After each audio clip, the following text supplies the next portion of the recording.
Animal Crossing. You know it? You love it? Probably. New Horizons came out nearly 4 years ago now, and I'm sure lots of people are burnt out and are waiting for the next game to add 8 more bugs and therefore 100 hours of playtime. Jokes aside, it's not easy creating a new Animal Crossing game after New Horizons changed and added so much to the Animal Crossing formula. So let's start from the beginning.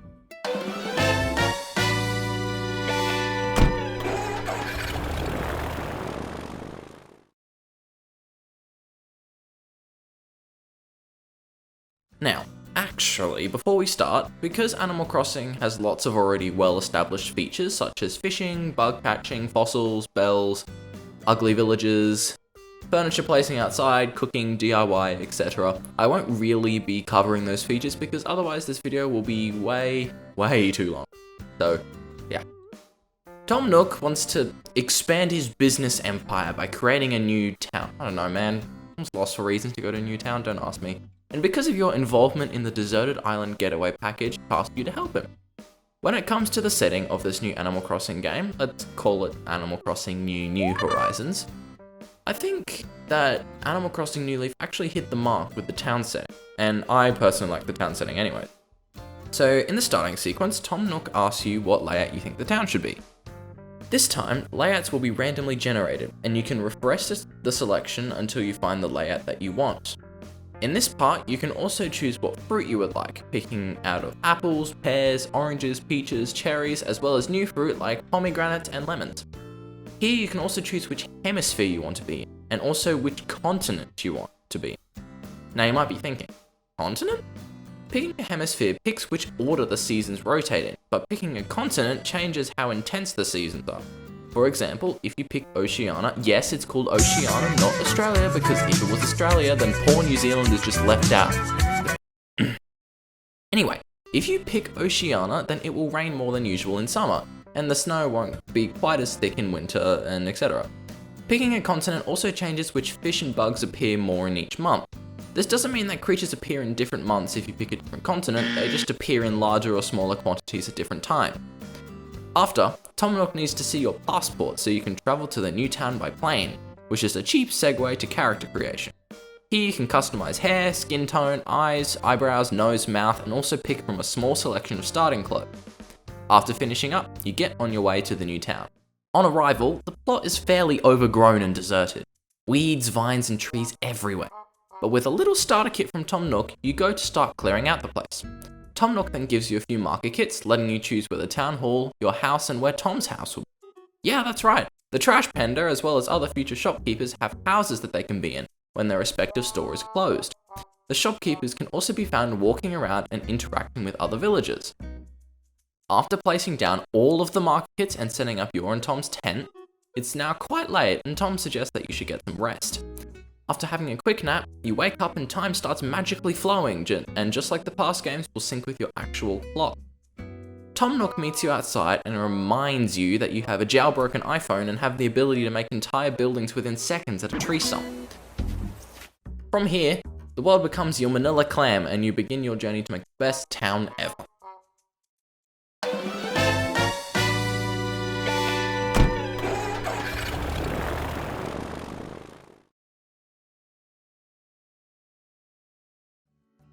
So if I'm being completely honest, I wasn't a massive fan of how the game treated your first 20 or so days as a kind of narrative, where your goal was to invite KK Slider among other tasks to unlock terraforming, fences, shops, and more villages.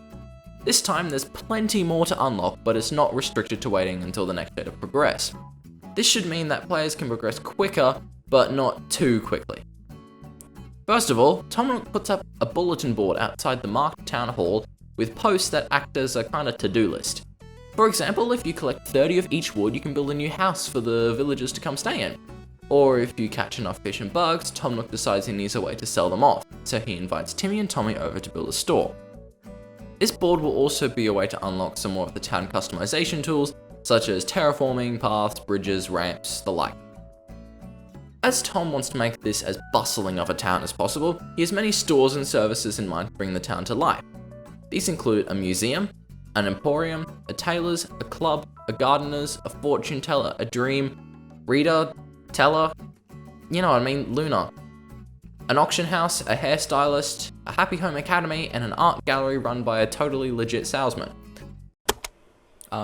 Yeah. Hi, this is editing me, and I've just realized that I forgot to add the shoe store in, so yeah. All of which you get to choose the location of. All of these buildings can be unlocked by completing tasks or task chains on Nook's bulletin board. Obviously, not even Rodney is dumb enough to open a full-fledged emporium when there is no one living in town, so most of these buildings will start off smaller and be gradually built up, like how Nook's Cranny built up to be TNT Emporium in Animal Crossing New Leaf. After these buildings have been fully built, you can talk to the owners about customizing their store exterior. But not even Rodney is dumb enough to realize that you can't open stores if there is no one to buy the products. So as you build more houses through the bulletin board, Nook will start advertising and random villagers will move in. But you can also unlock a boat through the bulletin board and travel to neighboring islands to find random birds and rhinoceros just chilling and somehow not dying. Like, dude, you're literally stranded here. How are you happy right now?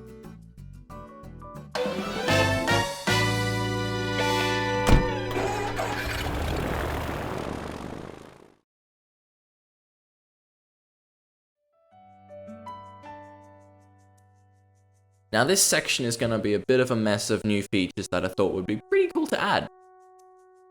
After you've completed some of the tutorial and basic tasks on Nook's bulletin board, you can unlock daily tasks which have smaller rewards such as bells, DIY materials, DIY recipes, etc. You can also unlock seasonal tasks which have quests based on seasonal activities which give you seasonal rewards, such as winter cosmetics at Christmas time or a zipper tea costume for Bunny Day. Once more villagers move in, villagers can also post requests which replace the quests that villagers randomly give you. Next, a new item called the Toolbox. This item acts like the tool ring from Animal Crossing New Horizons, but also acts as, well, a toolbox, where you can store tools instead of taking up inventory slots. Also speaking of tools, tools still have upgrades to them, but now they can no longer break, because no one liked how Breath of the Wild started slowly leaking into Animal Crossing. Now instead of the upgraded tools having higher durability, they now have better perks when upgrade. For example, fish stay on the hook longer and hook faster with a gold fishing rod, and upgraded bug nets have a longer reach. Now for you sickos who love to time travel, here's a little quality of life feature. When you go to bed, you can have the option to dream about another time, which is an in-game option to skip time. To prevent players from time traveling too often, you can only time travel somewhere and back once per in-game day without consequences. If you're a hardcore time traveler, you can still change the system clock and face the regular consequences of time travel. Now you might remember the tropical island from New Leaf. Well, you can now unlock a boat, like I mentioned before, and travel to one of the Tortimer family's many islands. They're probably rich or something, where the season is always summer and there are exclusive bugs, fish, and sea creatures.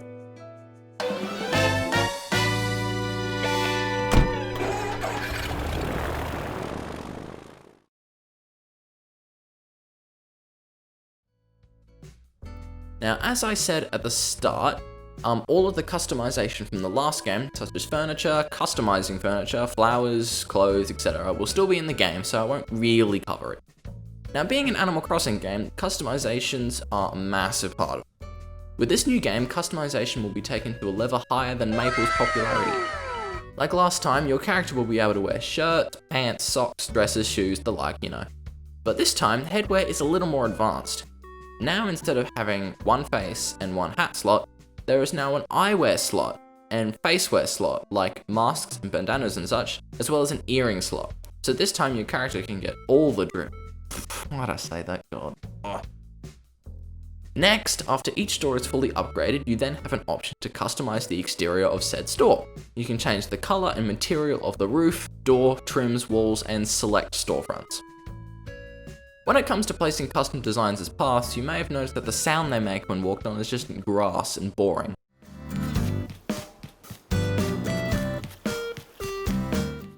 When you select a custom design, you can now select the sound that the paths make when walked, from stone to wood to dirt. Retry.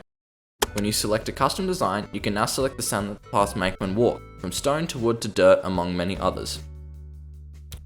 Finally, you can unlock a new tool called the Hedge Trimmer, which allows you to change the shape of bushes and non-fruit trees, which now allows for topiary and custom trees. Now I know what you're thinking, it's only a selection of approved shapes. Don't get any ideas.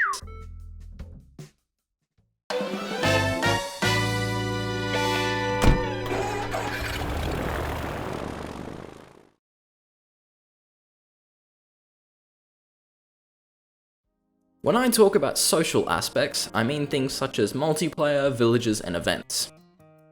So first of all, multiplayer. Now, I don't know what they did with Animal Crossing New Horizons split screen co-op, but it was awful. This time, it's as easy as connecting another controller and then you're free to roam in true split screen. When it comes to online play, it will work pretty similar to New Horizons, as even though I haven't played it online a lot, from my experience it was pretty good, maybe just a few less loading screens. Now, do you remember back in the original Animal Crossing where the villagers had so much flavour and would literally insult you for no particular reason? No.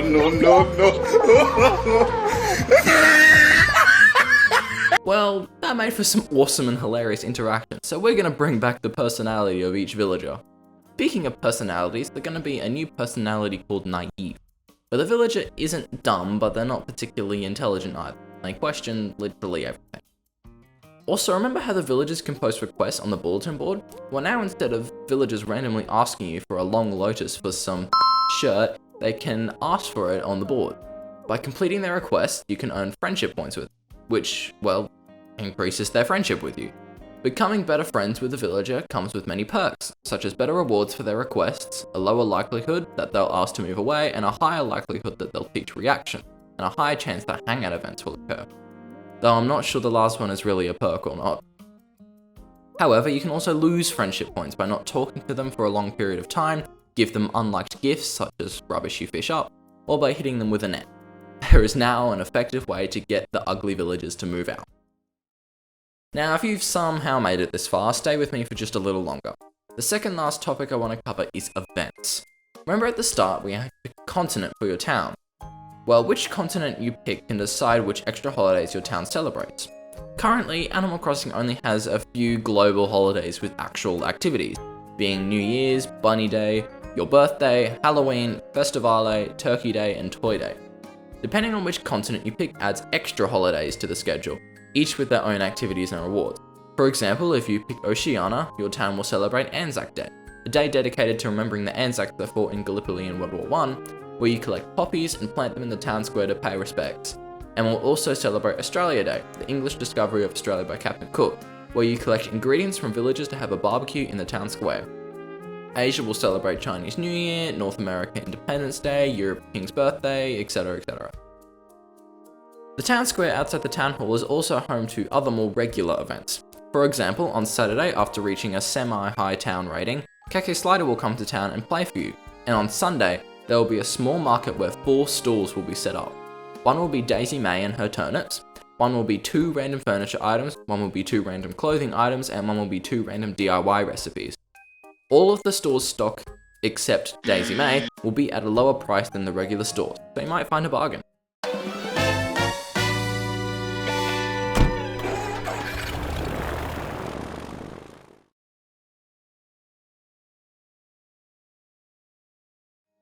I really appreciate if you stuck around this far, but this is the last topic. This section will be pretty small, like Rodney's personality. Now, backpacks and bags are now actually useful and can act as a small portable storage chest with up to an extra row of storage to use. Speaking of the inventory, 2 things. 1, your wallet now no longer has a limit, which, why did the wallet even have a limit in the first place? Like, what was that supposed to achieve? I don't know. And 2, there is now a handy button to auto-sort your inventory, with tools first, then furniture, then creatures, then other items. Next, there is now no longer a limit to the amount of custom designs and pro-custom designs you can have. As you make more designs, it just adds extra slots to the page, and when a page is full, it makes a new page. Finally, last. Bulk crafting is now a thing, because it was way too carpal tunnel inducing to spam the A button to craft a bunch of bait after learning that yes, manila is indeed my favourite flavour of plant.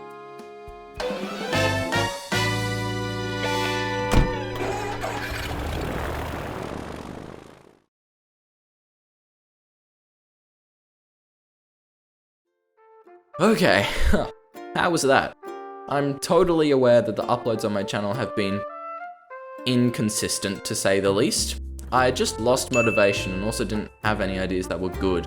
Coming up with ideas is fairly hard because obviously I have to have played the game in order to improve and come up with ideas that fit with the universe and theme of the game. And I haven't played a lot of games, especially I haven't played a lot of popular games as well, so yeah, sorry. Thanks so much for sticking around until the end. This is easily my longest video yet, and if you're a part of the probably no one that had the attention span to watch until the end, thank you, and I'll see you at some point in the future.